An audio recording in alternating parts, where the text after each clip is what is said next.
Hello guys, welcome to my YouTube channel कैनस्ट्रीम। दोस्तों, पिछले वीडियो लेक्चर में हम लोगों ने वर्ब्स के और कई प्रकार के बारे में बात किए थे। आज भी हम वर्ब्स के बारे में बात करने वाले हैं।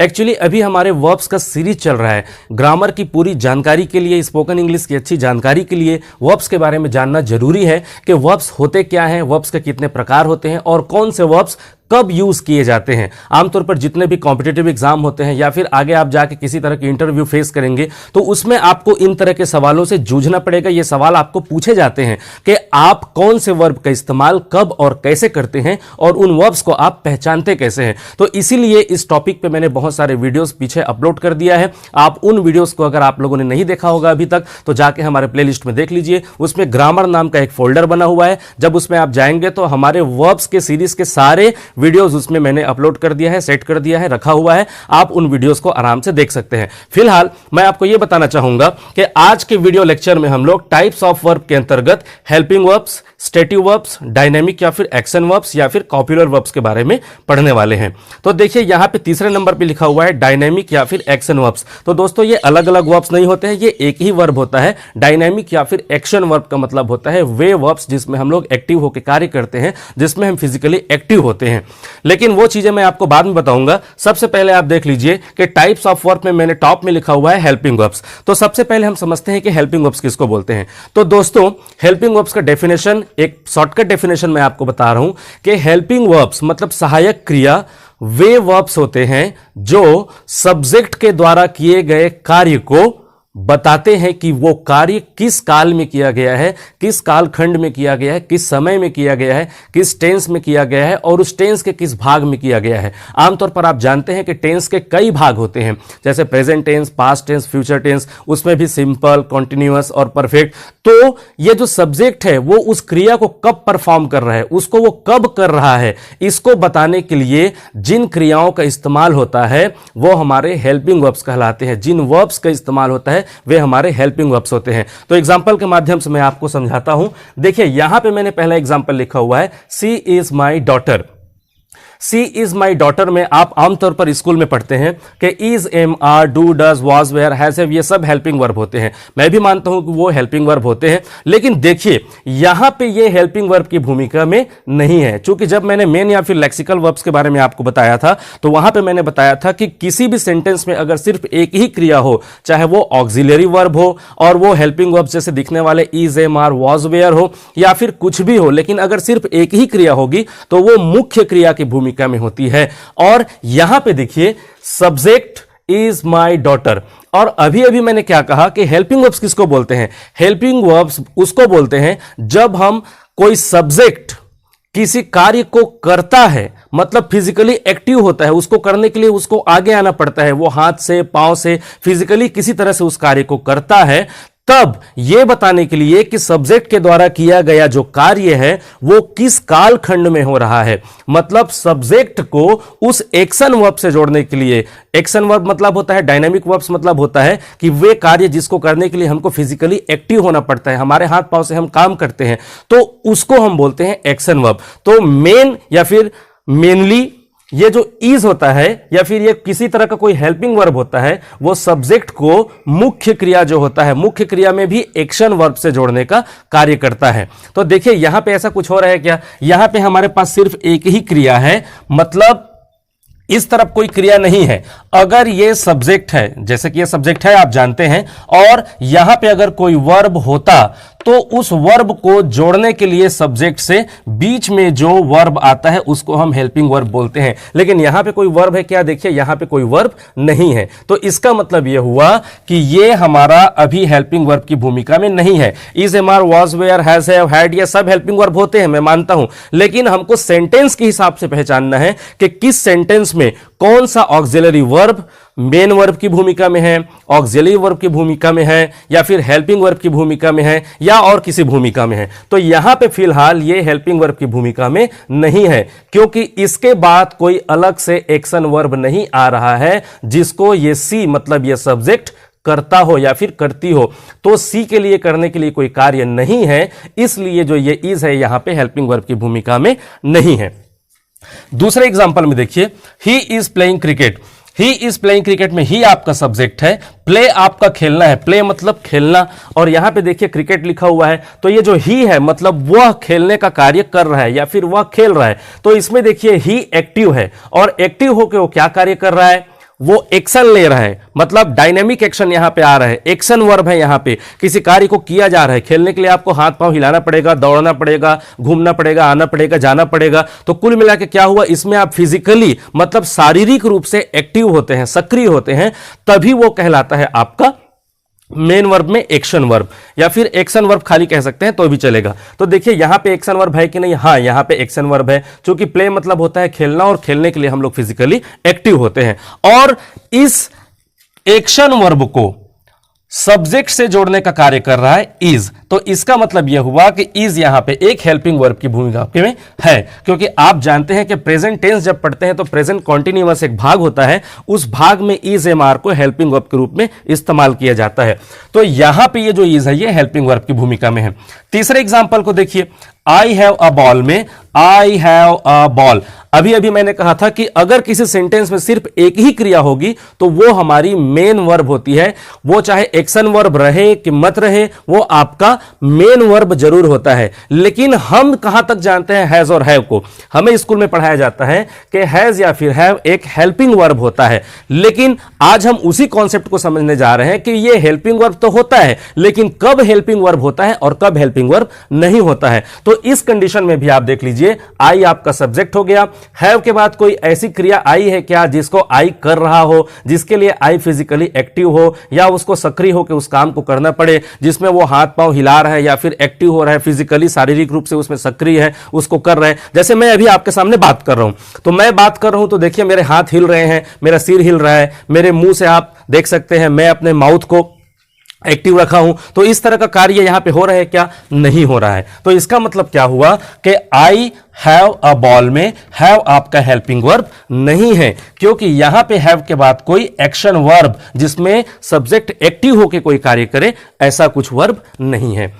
चौथे एग्जांपल को देखिएगा, he has broken the glass. इस एग्जांपल में देखिए ही आपका सब्जेक्ट हो गया, हैज आपका हेल्पिंग वर्ब हो गया। अब ये हेल्पिंग वर्ब क्यों हो गया, क्योंकि देखिए ब्रोकन, तो ये ब्रोकन वर्ब का थर्ड फॉर्म है। ब्रेक मतलब होता है तोड़ना, ब्रेक का सेकंड फॉर्म होता है ब्रोक और थर्ड फॉर्म होता है ब्रोकन। और वो किसको तोड़ रहा है, ही किसको तोड़ रहा है, ग्लास को तोड़ रहा है। ग्लास मतलब आप जानते हैं ग्लास जिससे आप पानी पीते हैं। तो यहां पे देखिए he has broken the glass में ही जो है मतलब वह ग्लास को तोड़ चुका है। यह प्रेजेंट परफेक्ट का एक वाक्य है जिसका मतलब होता है कि वह ग्लास को तोड़ चुका है। तो देखिए तोड़ने के लिए आपको एक्टिव होना पड़ेगा, आप उसको हाथ से गिराएंगे या आप उसको कहीं पे फेंक के मारेंगे या किसी भी तरह से आप या तो उसके ऊपर कोई पत्थर मार देंगे, कुछ भी करेंगे तभी वो ग्लास टूटेगा।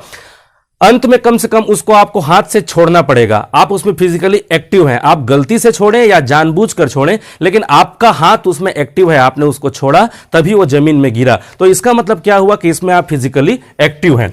तो यहां पे जो ब्रोकन है ये आपका एक्शन वर्ब है और ये जो हैज है आपका हेल्पिंग वर्ब है। यहां पे देखिए रोहन इज ईटिंग मैंगोज, इसमें रोहन सब्जेक्ट है, ईट मतलब होता है खाना, मैंगोज मतलब होता है आम, और यहां पे शब्द से स्पष्ट है EAT ईट प्लस ING, मतलब ये प्रेजेंट कॉन्टिन्यूअस के अफर्मेटिव का वाक्य है। अगर आपने टेंस नहीं पढ़ा होगा तो आप बेफिक्र रहिए, आपको इसमें ज्यादा कुछ सोचने की जरूरत नहीं है। मैंने पिछले वीडियो लेक्चर में भी आपको बोला था कि हम लोग टेंस की एक नई सीरीज शुरू करेंगे जिसमें टेंस में कुछ नहीं छूटेगा, एक एक चीज छोटी सी छोटी बारीकियां, मतलब बारीकियों का पूरा हद पार कर देंगे, कोई भी चीज नहीं छूटने वाली। टेंस का हम लोग कुछ नहीं छोड़ेंगे, आप उसके लिए बेफिक्र रहिएगा। सबसे पहले आप यहां पे देखते रहिए कि रोहन इज ईटिंग मैंगोज में रोहन आपका सब्जेक्ट है, ईट मतलब वर्ब, तो ईट के लिए आपको एक्टिव होना पड़ेगा, आप खाने के लिए अपना हाथ हिलाते हैं, मुंह हिलाते हैं, आप फिजिकली एक्टिव रहते हैं। और यहां पे देखिए रोहन जो सब्जेक्ट है उसको एक्शन वर्ब मतलब सक्रिय कार्य से जोड़ने के लिए कोई वर्ब की भूमिका है क्या, हाँ है, यहां पे इज है। तो इसका मतलब क्या हुआ कि इज यहां पे आपका हेल्पिंग वर्ब हो गया। छठवें एग्जांपल में आप देखिए Aman had cross the river. अब अमन इसमें सब्जेक्ट है, क्रॉस मतलब होता है किसी जगह को पार करना। अब किसको पार कर रहा है, वो रिवर को पार कर रहा है। तो अमन हैड क्रॉस द रिवर का मतलब होगा कि अमन रिवर को मतलब नदी को पार कर चुका था या फिर कर डाला था। तो यहां पे देखिए अमन सब्जेक्ट हो गया, क्रॉस आपका एक एक्शन वर्ब है। जब तक आप फिजिकली एक्टिव नहीं होंगे, आप तैर के नहीं जाएंगे नदी के उस तरफ, तब तक आप नदी को पार नहीं कर सकते। या ऐसा भी हो सकता है कि आप नाव से उस तरफ जाएं, तो नाव चलाने वाला या फिर आप नाव चला रहे हैं तो आप उसमें फिजिकली एक्टिव हैं। ओवरऑल क्या है कि आप उसमें एक्टिव हैं। अगर आप पैदल चलते हैं पुल से, अगर आप बाइक से जाते हैं, किसी ट्रांसपोर्ट्स के माध्यम से जाते हैं, तो भी आप फिजिकली एक्टिव होकर नदी को पार करते हैं। तो इस तरह से क्या हुआ कि आपको नदी पार करने के लिए फिजिकली एक्टिव होना पड़ा। अब यहां पर देखिए, she got anxious, Mohan become an engineer, I am feeling nervous. इन तीनों एग्जाम्पल्स को मैं भी आपके लिए छोड़ देता हूं। ये जब अगले स्टेटिव वर्ब्स, डायनेमिक वर्ब्स और कॉपुलर वर्ब्स के बारे में हम लोग बात करना शुरू करेंगे, तब मैं आपको इसके बारे में बताऊंगा। फिलहाल मैं आपको यह बता दूं कि यहां पे गॉट नाम का कोई हेल्पिंग वर्ब होता नहीं है। आपने देखा होगा, जब कभी भी आपने पढ़ा होगा स्कूल में ग्रामर्स, तो कभी भी आपने सुना होगा तो हेल्पिंग वर्ब्स के रूप में is, am, are, was, were, do, does, has, should, would, shall, will, इन्हीं तरह के हेल्पिंग वर्ब्स के बारे में सुना होगा, चाहे वो ऑक्सिलरी वर्ब्स हो या फिर मॉडल ऑक्सिलरी वर्ब्स हो। अब ये ऑक्सिलरी वर्ब्स क्या है, ये मॉडल ऑक्सिलरी वर्ब्स क्या है, इसके लिए आपको हमारे अगले वीडियो लेक्चर का इंतजार करना पड़ेगा। पहले आप देख लीजिए। अच्छा, इस तरह से हम लोगों ने हमारे हेल्पिंग वर्ब्स को कंप्लीट कर लिया। अब आपको हेल्पिंग वर्ब समझ में आ गया होगा, फिर भी आपको उसका एक ओवरव्यू मैं दे देता हूं। हम हेल्पिंग वर्ब्स उस वर्ब्स को बोलेंगे जो सब्जेक्ट को किसी एक्शन वर्ब से जोड़ने का कार्य करे, तो वो वर्ब्स हमारे कहलाते हैं हेल्पिंग वर्ब्स। अब हम देखने वाले हैं स्टेटिव वर्ब्स को। तो स्टेटिव वर्ब्स होते क्या हैं? स्टेटिव वर्ब्स वे वर्ब्स होते हैं जो सब्जेक्ट के द्वारा किए गए कार्य के काल को बताता है, अवस्था को बताता है। अब आप कहेंगे सर अभी अभी तो आपने यही कहा था, आपने हेल्पिंग वर्ब्स के लिए भी यही कहा था। तो आपने बिल्कुल सही सुना, मैंने यही कहा था। तो इसका मतलब क्या हुआ कि हेल्पिंग वर्ब्स और स्टेटिव वर्ब्स दोनों एक ही होते हैं। हेल्पिंग वर्ब्स और स्टेटिव वर्ब्स दोनों एक ही होते हैं। कभी भी कोई आपको पूछे कि हेल्पिंग वर्ब क्या है और स्टेटिव वर्ब्स क्या है, तो उसमें आपको कंफ्यूज होने की जरूरत नहीं है। आप आंख मूंद के बोल दीजिए कि कोई भी सब्जेक्ट कोई कार्य करता है, तो वो सब्जेक्ट उस कार्य को कब कर रहा है, किस कालखंड में कर रहा है, किस अवस्था में कर रहा है, वर्तमान में कर रहा है, भूतकाल में कर रहा है कि भविष्य में करने वाला है। तो उस स्थिति को जो वर्ब बताता है वही वर्ब हमारे कहलाते हैं स्टेटिव वर्ब्स। तो देखिए, आइए देखते हैं। सी इज माई डॉटर में देख लीजिए, सी इज माई डॉटर, वह मेरी पुत्री है। तो देखिए, इसमें कोई कार्य नहीं हो रहा है, इसमें कोई डायनामिक एक्शन नहीं है, मतलब कोई फिजिकली एक्टिव होकर कोई कार्य नहीं कर रहा है।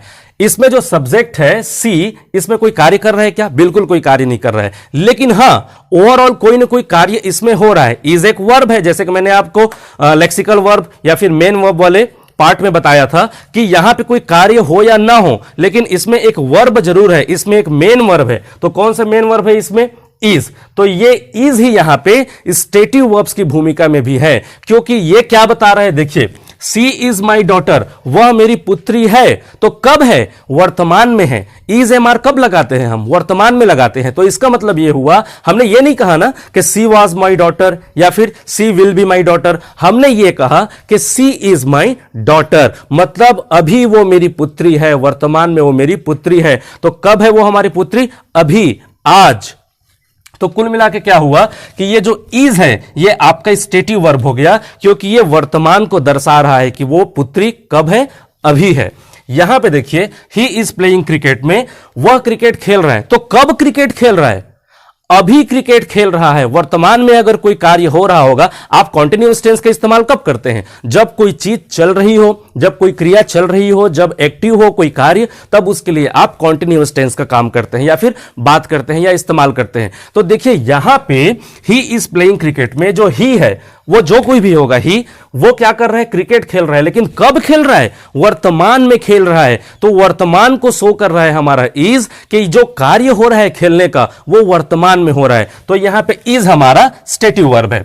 यहां पे देखिए, आई हैव अ बॉल। अब ये हैज और हैव का इस्तेमाल कब होता है? यह भी वर्तमान काल में ही होता है, वर्तमान में होता है, आप जानते होंगे।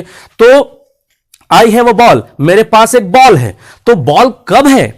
अभी है। तभी तो मैं आपको बता रहा हूं कि मेरे पास कोई बॉल है। अगर वो बॉल मेरे पास भूतकाल में होता, पास्ट में होता, तो मैं आपको क्या बोलता कि आई हैड अ बॉल, या फिर अगर वो बॉल मेरे पास भविष्य में होता तो मैं बोलता I will have a ball, लेकिन मैंने अभी अभी कहा कि आई हैव अ बॉल, मतलब वो बॉल मेरे पास अभी है, तुरंत है, अभी। तो इसको दर्शाने के लिए मैंने हैव का इस्तेमाल किया। तो यहां पे हैव आपका स्टेटिव वर्ब है।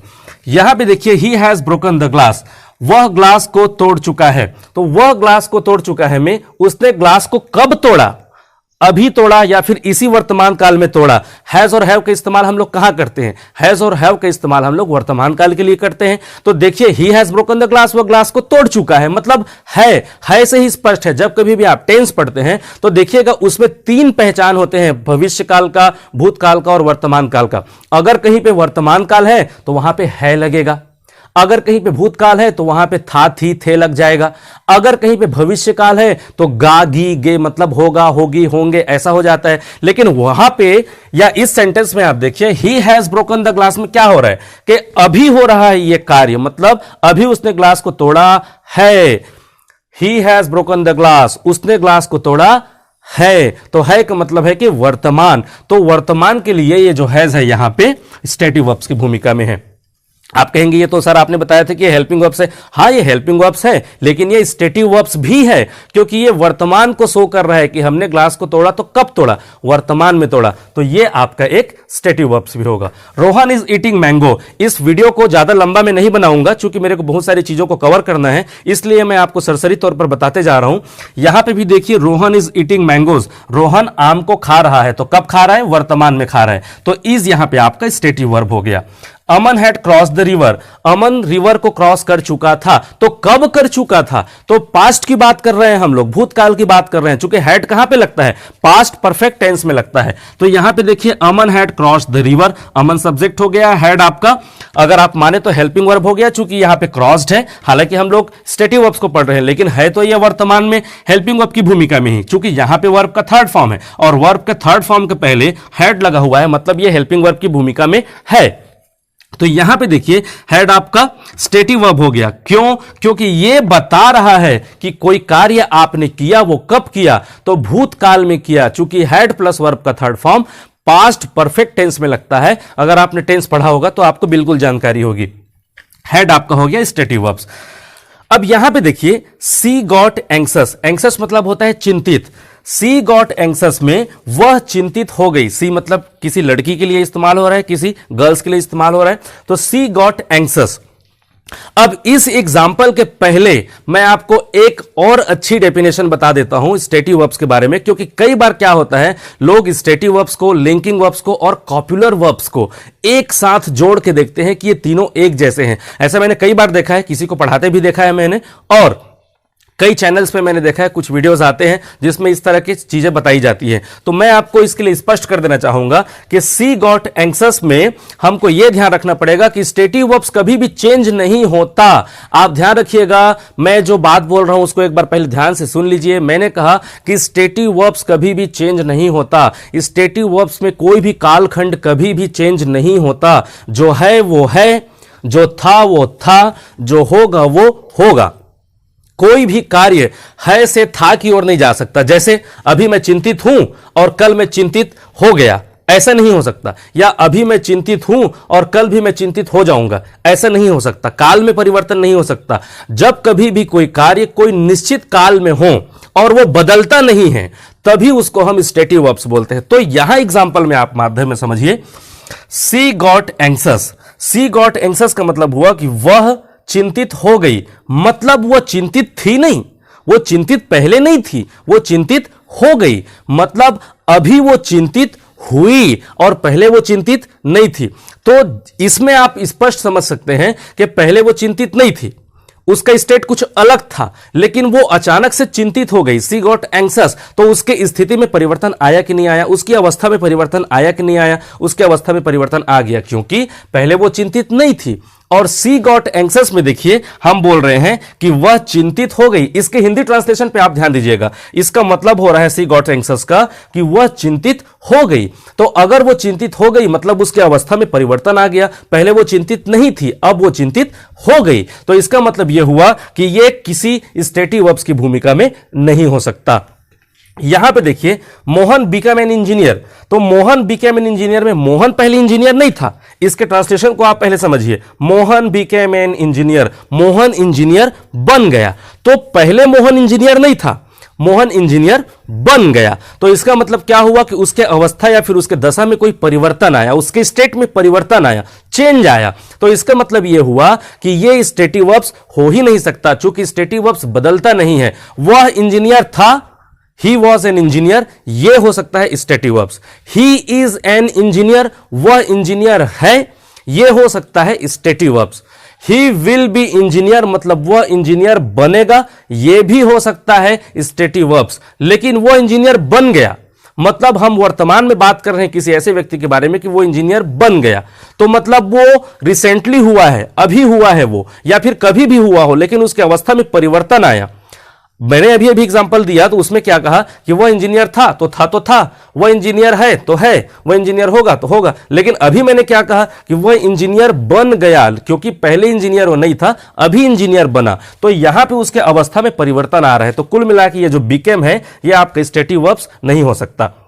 आई एम फीलिंग नर्वस, मैं नर्वस महसूस कर रहा हूं, मैं नर्वस महसूस कर रहा हूं। पहले मैं नर्वस महसूस नहीं कर रहा था, अब मैं नर्वस महसूस कर रहा हूं। चूंकि देखिए आई एम फीलिंग, फील मतलब होता है महसूस करना, और ING, तो यहां पे जो फीलिंग है ये आपका स्टेटिव वर्ब्स हो ही नहीं सकता। चूंकि स्टेटिव वर्ब्स का पहला डेफिनेशन जो मैंने अभी अभी आपको बताया कि स्टेटिव वर्ब्स अपने स्टेट को चेंज नहीं करता, जो था वो था, जो है वो है, जो होगा वो होगा। लेकिन यहां पे देखिए क्या हो रहा है, यहां पे तो उल्टा हो रहा है। आई एम फीलिंग नर्वस, मैं नर्वस महसूस कर रहा हूं, मतलब पहले मैं नर्वस नहीं था, अभी मैं नर्वस महसूस कर रहा हूं।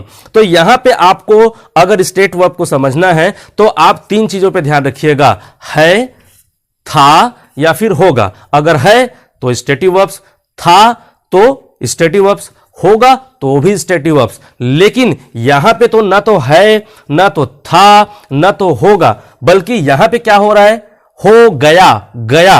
आई एम फीलिंग नर्वस, मैं नर्वस महसूस कर रहा हूं, मतलब मैं पहले नर्वस नहीं था, अब मैं नर्वस महसूस कर रहा हूं। तो यहां पे ये स्टेटिव वर्ब्स की भूमिका में नहीं हो सकता।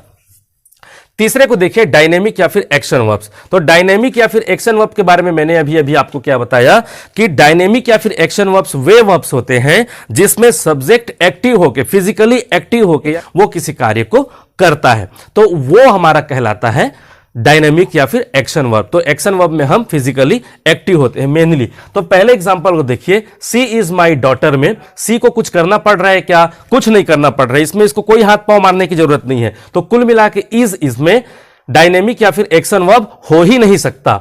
लेकिन दूसरे एग्जांपल में देखिए, ही इज प्लेइंग क्रिकेट में जो ही है वो एक्टिव है, वो एक्टिव होकर कार्य कर रहा है, वो पैर हाथ मार रहा है, वो ग्राउंड में घूम रहा है, खेल रहा है, दौड़ रहा है। तो इसका मतलब क्या हुआ कि यहां पे ये जो प्ले है आपका डायनेमिक वर्ब है, मतलब एक्शन वर्ब है, इसमें आप एक्शन ले रहे हैं। आई है वो बॉल में, इसमें भी देखिए मेरे पास एक बॉल है, तो है, इसमें मैं कोई कार्य कर रहा हूं क्या? इसमें मैं फिजिकली कोई एक्टिव हूं क्या? नहीं हूं। तो इसका मतलब यह हुआ कि यहां पे जो हैव है ये आपका डायनेमिक या फिर एक्शन वर्ब नहीं हो सकता, क्योंकि इसमें जो आई है वो फिजिकली एक्टिव नहीं है।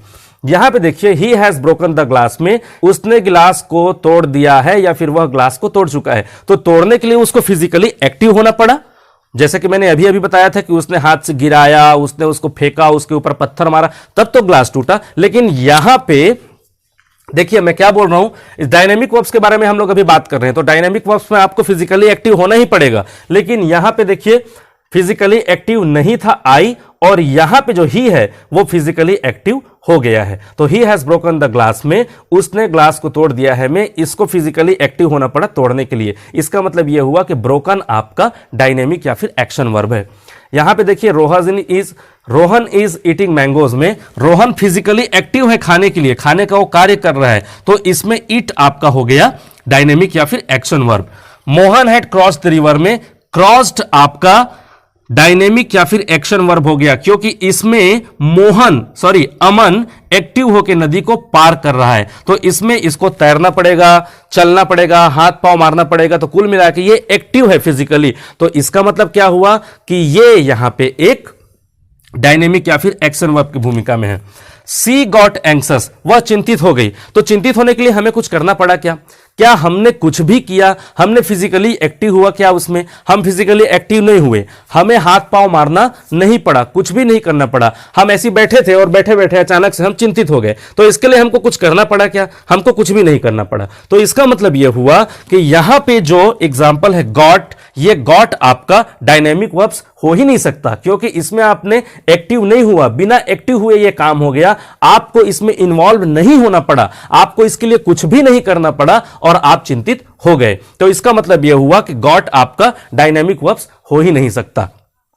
मोहन बिकम एन इंजीनियर में मोहन इंजीनियर बन गया। अब बन गया तो आप ये सोचेंगे कि बनने के लिए उसने कोई कार्य किया होगा तो वो इंजीनियर बना। तो बनने के लिए कोई कार्य किया होगा वाली बात नहीं है। यहां पे आप देखिए, सबसे पहले मोहन बिकेम एन इंजीनियर में मोहन इंजीनियर बन गया ऐसा नहीं कह रहा है सेंटेंस कि मोहन को इंजीनियर बनने के लिए कोई कार्य कर रहा है, या फिर मोहन कोई कार्य कर रहा था, मोहन मेहनत कर रहा था, मोहन पढ़ाई कर रहा था, कॉलेज जा रहा था, यह सब नहीं है। मोहन इंजीनियर बन गया। अब बन गया तो बन गया। तो जैसे कि आप खाना बनाते हैं, तो जब आप खाना बना रहे होते हैं तो उस समय आप एक्टिव होते हैं, आप खाना को बना रहे होते हैं। लेकिन जब खाना बन गया है तो क्या आप उसमें एक्टिव होते हैं? क्या आप फिजिकली एक्टिव होते हैं? बन गया है मतलब वो रखा हुआ है। वैसे ही यहां पे देखिए, मोहन बिकेम एन इंजीनियर में मोहन इंजीनियर बन के अब रखा हुआ है, उसको कोई फिजिकली एक्टिव होने की जरूरत नहीं है, कोई कार्य वो नहीं कर रहा है। इसका मतलब यह हुआ कि बिकेम भी यहां पे आपका डायनेमिक वर्ब नहीं हो सकता। आई एम फीलिंग नर्वस, मैं नर्वस महसूस कर रहा हूं। इसके लिए आपको फिजिकली एक्टिव होना पड़ रहा है क्या? आप महसूस कर रहे हैं। जैसे मान लीजिए बारिश होगी, मौसम अच्छा होगा तो आप अच्छा महसूस करते हैं, उसके लिए आपको कुछ फिजिकली एक्टिव होना पड़ता है क्या? कुछ भी नहीं करना पड़ता। आप मौसम को देखते हैं और देखकर ही ऑटोमेटिकली आप खुश हो जाते हैं, आप प्रसन्न हो जाते हैं। तो यहां पे ये आपका डायनेमिक वर्ब्स की भूमिका नहीं निभा सकता। आई एम फीलिंग नर्वस, आप नर्वस महसूस कर रहे हैं। आपको महसूस करने के लिए कुछ करना पड़ रहा है क्या? आपको हाथ पांव मारना पड़ा क्या? नहीं, आपको कुछ भी नहीं करना पड़ा। इसका मतलब यह हुआ कि ये जो आई एम फीलिंग नर्वस है, इसमें जो फीलिंग है ये आपका डायनेमिक या फिर एक्शन वर्ब हो ही नहीं सकता। दोस्तों, अब मैं एक इंटरेस्टिंग टॉपिक के बारे में आपसे चर्चा करने वाला हूं, जिसका नाम है कॉप्युलर वर्ब्स। आमतौर पर होता क्या है, अंग्रेजी के अच्छे से अच्छे जानकार आपको बताते हैं कि लिंकिंग वर्ब्स, स्टेटिव वर्ब्स और कॉप्युलर वर्ब्स तीनों एक होते हैं। लेकिन दोस्तों, इसमें सच्चाई नहीं है। ये एक जैसे होते हैं लेकिन एक नहीं होते हैं। इन तीनों में कुछ भिन्नताएं होती हैं, कुछ अंतर होता है, जिसको मैं आपको अभी स्पष्ट करूंगा। अगर आपने लिंकिंग वर्ब्स वाले हमारे वीडियो को नहीं देखा होगा तो आप प्लेलिस्ट पे चले जाइए, आप वहां पे जाकर के लिंकिंग वर्ब्स को देख सकते हैं। लेकिन अभी मैं कंपेयर करूंगा स्टेटिव वर्ब्स को और कॉप्युलर वर्ब्स को कि दोनों में अंतर क्या होता है। तो सबसे पहले मैं आपको यह बता दूं कि सारे स्टेटिव वर्ब्स कॉप्युलर वर्ब्स होते हैं, क्योंकि स्टेटिव वर्ब्स को ही कॉप्युलर वर्ब्स बोलते हैं। यह सच्चाई है, इसमें कोई झूठ नहीं है। आपको मैं फिर से एक बार रिपीट कर देता हूं कि सारे स्टेटिव वर्ब्स कॉप्युलर वर्ब्स होते हैं, लेकिन सारे कॉप्युलर वर्ब्स स्टेटिव वर्ब्स नहीं होते। तो ये कैसे, ये क्यों, इसको मैं अब आपको बताने जा रहा हूं। आप ध्यान से देखिएगा, हमारे जितने भी वर्ब्स के पार्ट हैं उसमें से ये सबसे मेजर पार्ट है, सबसे इंपॉर्टेंट पार्ट है। अगर इसमें आप चूक करेंगे तो आप स्टेटिव और कॉप्युलर के बीच में फंस जाएंगे। तो यहां पे देखिए, पहले एग्जांपल में सी इज माई डॉटर में मैंने अभी अभी आपको बताया था, आप रिवर्स करके वीडियो को देख सकते हैं, वहां पे मैंने आपको बताया था कि इज आपका स्टेटिव वर्ब है और ये एक कॉप्युलर वर्ब भी है। चूंकि स्टेटिव वर्ब को ही कॉप्युलर वर्ब भी बोलते हैं, लेकिन अभी अभी मैंने क्या कहा था कि कॉप्युलर वर्ब्स थोड़ा सा ज्यादा भी होता है। स्टेटिव वर्ब से थोड़ी सी भिन्नता भी होती है कॉप्युलर वर्ब्स में, लेकिन उस थोड़ी सी भिन्नता की वजह से आप स्टेटिव और कॉप्युलर को अलग अलग नहीं समझ सकते, बल्कि यह कह सकते हैं कि कॉप्युलर वर्ब्स थोड़ा सा ज्यादा होता है स्टेटिव वर्ब से। तो वो कैसे होता है? सी इज माई डॉटर में इज आपका स्टेटिव वर्ब्स भी है और स्टेटिव वर्ब्स को ही आप कॉप्युलर वर्ब्स भी बोल सकते हैं। आई हैव अ कार में हैव आपका स्टेटिव वर्ब्स है और इसको आप कॉप्युलर वर्ब्स भी बोल सकते हैं, क्योंकि स्टेटिव को ही कॉप्युलर भी बोलते हैं। और ही वॉज अ डॉक्टर में वॉज आपका एक स्टेटिव वर्ब है, इसको आप कॉप्युलर वर्ब्स भी बोल सकते हैं। सी गॉट एंक्सस, यहां से स्थिति बदल रही है। देखिए, सी गॉट एंक्सस में जो एग्जांपल है वह चिंतित हो गई, लेकिन मैंने स्टेटिव वर्ब्स जब आपको बताया तब वहां पे मैंने आपको कहा कि स्टेटिव वर्ब्स में मतलब स्टेट में, अवस्था में कोई परिवर्तन नहीं हो सकता। स्टेटिव वर्ब स्टेबल होता है, वर्तमान तो वर्तमान, भूतकाल तो भूतकाल, भविष्यकाल तो भविष्यकाल, लेकिन उसके कालखंड में कोई परिवर्तन नहीं होता, उसके क्रिया पे कोई परिवर्तन नहीं होता। वो वर्तमान से भूतकाल की ओर नहीं जा सकता, भूतकाल से वर्तमान की ओर नहीं आ सकता, वर्तमान से भविष्य की ओर नहीं जा सकता। लेकिन कॉपुलर वर्ब्स यहीं पे स्टेटिव वर्ब से डिफरेंट होता है कि कॉपुलर वर्ब्स अपने अवस्था को चेंज कर सकता है, अपनी स्थिति को बदल सकता है। तो जैसे कि मैंने स्टेटिव वर्ब्स में आपको बोला था कि सी गॉट एंक्सस, वह चिंतित हो गई। तो पहले वो चिंतित नहीं थी, लेकिन वो चिंतित हो गई। तो हो गई का मतलब हुआ कि उसके अवस्था में परिवर्तन आया। तो अवस्था में परिवर्तन आया,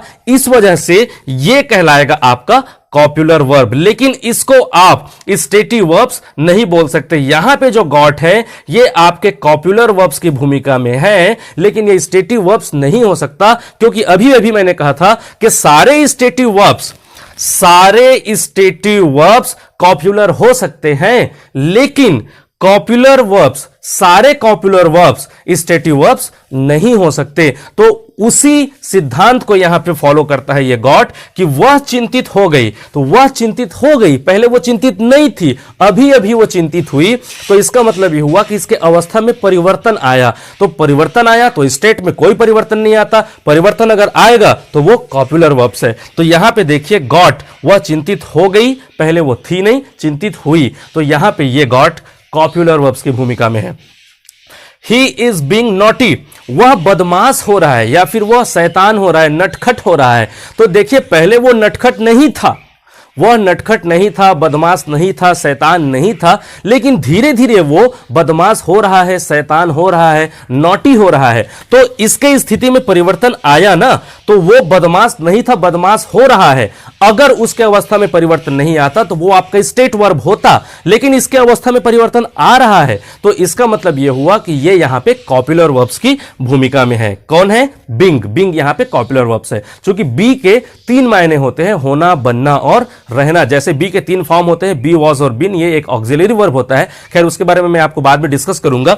लेकिन आप ये जान लीजिए कि ये जो बी है, बी का मतलब होता है होना, बनना या रहना। तो यहां पे इसका मतलब है होना, वह बदमाश हो रहा है। तो इसके अवस्था में परिवर्तन आ रहा है, पहले लड़का बदमाश नहीं था, अब वो बदमाश हो रहा है। यहां पे देखिए आई एम फीलिंग गुड, मैं अच्छा महसूस कर रहा हूं।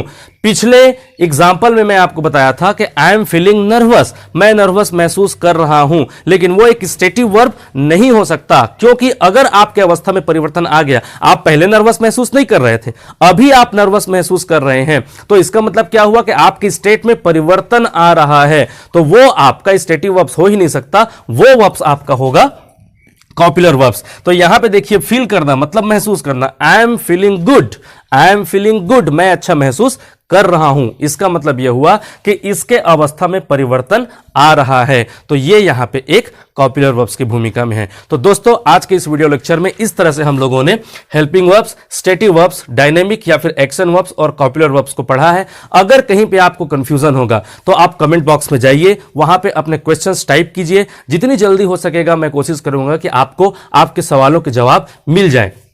साथ ही साथ मैं आपको यह भी कहूंगा कि मैंने जितना आपको बताया आप खाली उतने में ही मत रुकिए, कुछ होमवर्क, कुछ एक्सरसाइज आप अपने हिसाब से बनाइए, अपने कॉपी में बनाइए, नोटबुक लीजिए और वहां पे कुछ क्वेश्चन लिखिए और उस एग्जांपल्स को बना के देखिए और वहां पे पहचानने की कोशिश कीजिए कि आपने जाने अनजाने जो वर्ब्स लगाया है, is, am, are, was, were या फिर किसी भी तरह का वर्ब्स जो एक्शन में कार्य होता है, एक्शन करता है, तो उस तरह के कार्यों को आप जांच के देखिए कि आपने जो सेंटेंस बनाया है उसमें कौन सा वर्ब किस भूमिका में है।